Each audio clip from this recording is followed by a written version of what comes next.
udahlah, walaupun seberat apapun sekarang, lanjutin aja. Karena kalau enggak, kalian bakal mulai yang susah-susah kemarin itu lagi, dari awal lagi. It's really hard.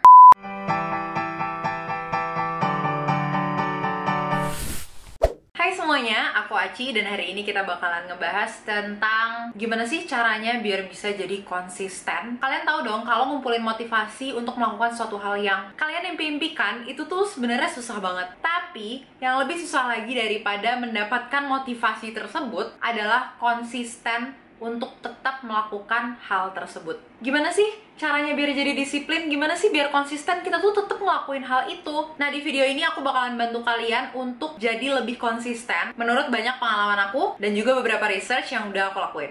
Sebelum mulai, aku pengen ngasih tahu salah satu contoh besar di mana aku ngerasa aku sangat konsisten di hal tersebut. Yaitu yang pertama, pada saat aku beratnya 70 ke atas dan aku pengen kurus. Di situ alhamdulillah aku mendapatkan motivasi untuk menurunkan berat badan aku dan berhasil untuk konsisten selama bertahun-tahun sampai sekarang menjaga berat badan aku.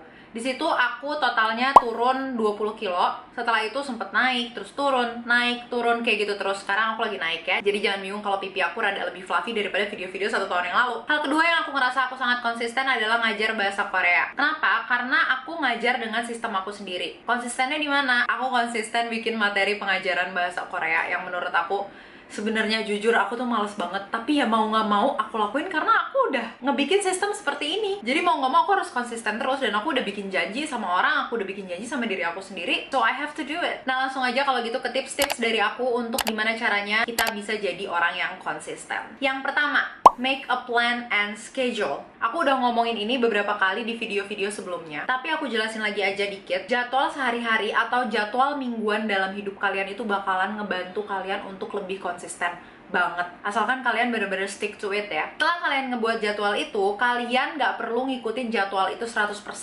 Kalian bisa pakai jadwal itu seperti baseline kegiatan kalian sehari-hari. Jadi misalnya jadwal sehari-hari aku itu di hari Senin ada shoot video, di hari Selasa ada editing.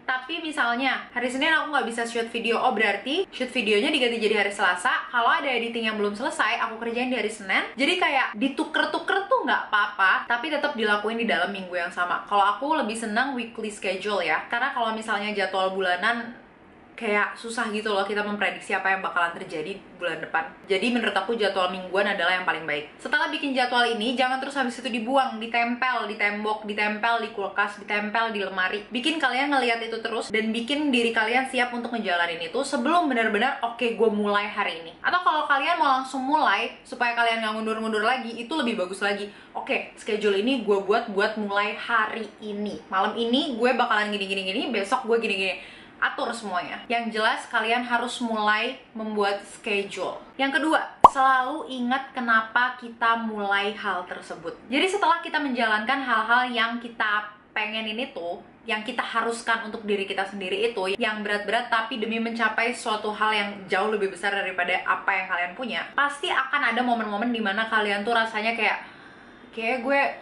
nggak sanggup deh, kayak gue capek banget deh, aduh gue males banget deh buat ngelanjutin ini.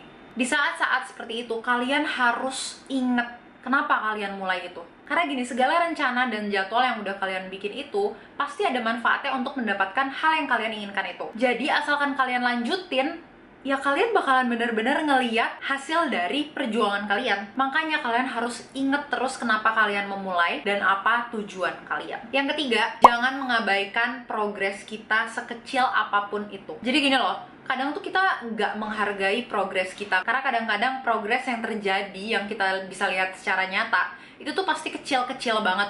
Kayak aku ngejalanin YouTube ini, progresnya apa? Subscribersnya nambah 2, nambah 5. Itu progres loh, walaupun 2 atau 5. Target aku gede banget, tapi itu progres. Yang kalian harus ingat dalam hal ini adalah kalau kalian berhenti sekarang, pada saat kalian ngerasa pengen mulai lagi, kalian bakalan mulai dari nol lagi. Kayak gini, aku juga di YouTube, tahun lalu aku udah semangat banget, tapi tiba-tiba, kalau itu alasannya jelas ya aku. Tapi misalnya alasan aku adalah, gue gak sanggup deh, gue capek sama YouTube, gak ada progresnya. Terus aku stop. Sekarang, aku mau mulai aktif lagi, aku ngerasanya aku mulai dari nol lagi. Berat nggak? Berat banget, apalagi ngeliatnya kayak, gila, sayang banget. waktu itu kalau gue lanjutin sekarang mungkin gue udah nyampe mana gitu loh. Jadi buat apa sih kalian berada di posisi yang sama seperti aku kayak gitu? Udahlah, walaupun seberat apapun sekarang, lanjutin aja. Karena kalau enggak, kalian bakal mulai yang susah-susah kemarin itu lagi, dari awal lagi. It's really hard. Anggap aja kita lagi mau bikin kue. Kalau misalnya ada 10 step dibikin kue itu, terus di step keempat kalian ngerasa capek, terus habis itu kalian berhenti, itu kan bahan kue ya mau nggak mau pasti kebuang. Nah seminggu lagi kalian pengen, oke gue mau bikin kue itu lagi, gue pasti bisa. Ngulang dari pertama lagi nggak sih?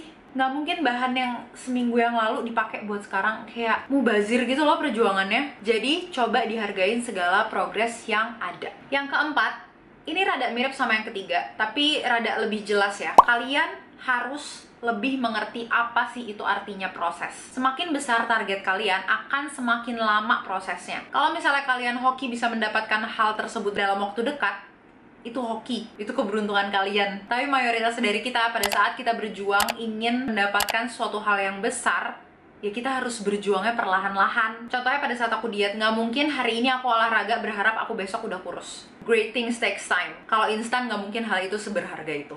Yang kelima, mulai secara perlahan. Pecahkan rencana besar kalian menjadi rencana kecil. Kayaknya aku bahkan bakalan ngebikin video yang lebih lengkap tentang hal ini. Untuk gimana caranya mecahin rencana besar jadi rencana kecil-kecil-kecil. Jadi gini loh maksudnya, misalnya kalian punya rencana kuliah di Harvard. Step kalian untuk mau kuliah di Harvard itu apa? Nggak mungkin dong kalian cuma, oke gue mau kuliah di Harvard, tapi kalian nggak ngelakuin apa-apa. Belajar lebih keras juga nggak mungkin dong. Jadi stepnya supaya kalian bisa kuliah di Harvard tuh kalian bakalan ngapain aja? Pertama, kalian harus merencanakan ambil les tambahan atau belajar lebih lama daripada waktu yang biasanya. Yang kedua, kayaknya bahasa Inggris gue harus dibagusin. Oke, rencana kedua, gue harus bisa bahasa Inggris. Yang ketiga, gue nggak tahu gimana caranya gue bisa daftar di sana.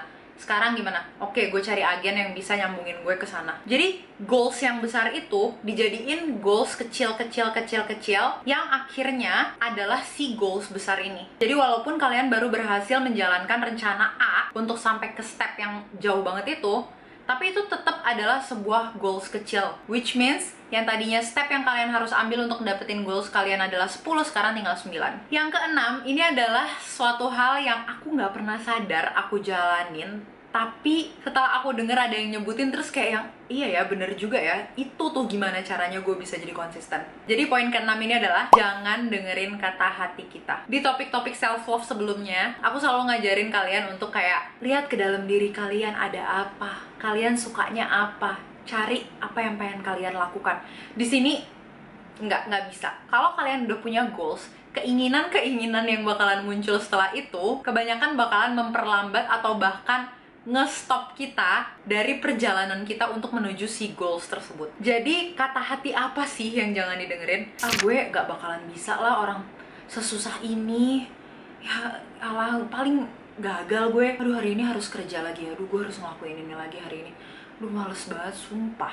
Kalau kalian terus ngedengerin kata hati kalian yang seperti itu, udah pasti nggak bakalan konsisten, udah pasti tujuan kalian bakalan bye-bye. Pada saat aku diet dan ngilangin 20 kilo di dalam tubuh aku, bayangin seberapa magernya aku olahraga. Olahraga itu kalau awal-awal, apalagi pada saat badan kita berat banget, itu tuh susah banget dan badannya tuh sakit-sakit semuanya tuh parah. Tapi aku tetap usaha, walaupun olahraganya dikit, yang penting tetap gerak. Karena aku pengen cepetan sampai ke tujuan itu. Aku nggak pengen memperlama proses ini lagi. Aku pengen kayak, udahlah ini walaupun berat gue lakuin aja biar cepet selesai.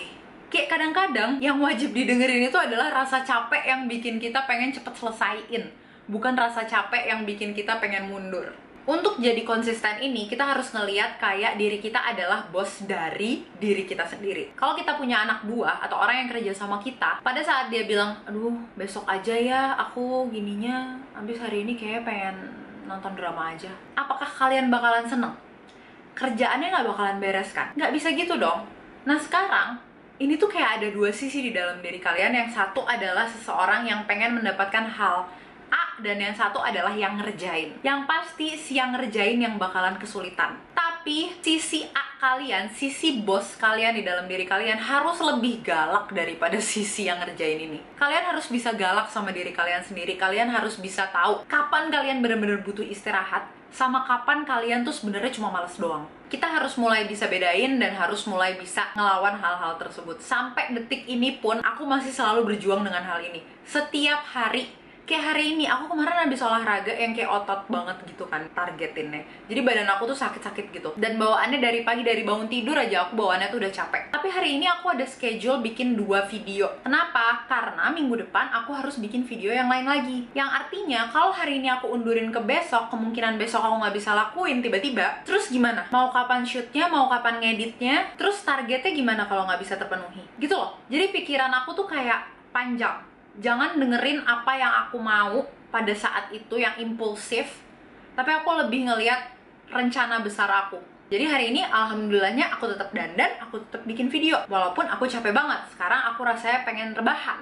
Oke, jadi itu aja yang bisa aku share mengenai gimana caranya kita bisa jadi lebih konsisten. Aku harap pengalaman-pengalaman aku dan hasil dari research aku bisa ngebantu kalian untuk jadi lebih konsisten juga dan bisa mencapai tujuan kalian di akhirnya. Kalau kalian ada tips tambahan, boleh banget share di komen, karena siapa tahu banyak yang kebantu dari situ. Kalau kalian udah nonton video ini sampai ke detik ini, please dong komen apel. Ada random kan? Komen apel di bawah biar aku tahu, oh berarti kalian udah nonton sampai sini. Makasih banget ya udah nonton videonya sampai akhir. Kita ketemu lagi di video berikutnya. Dadah!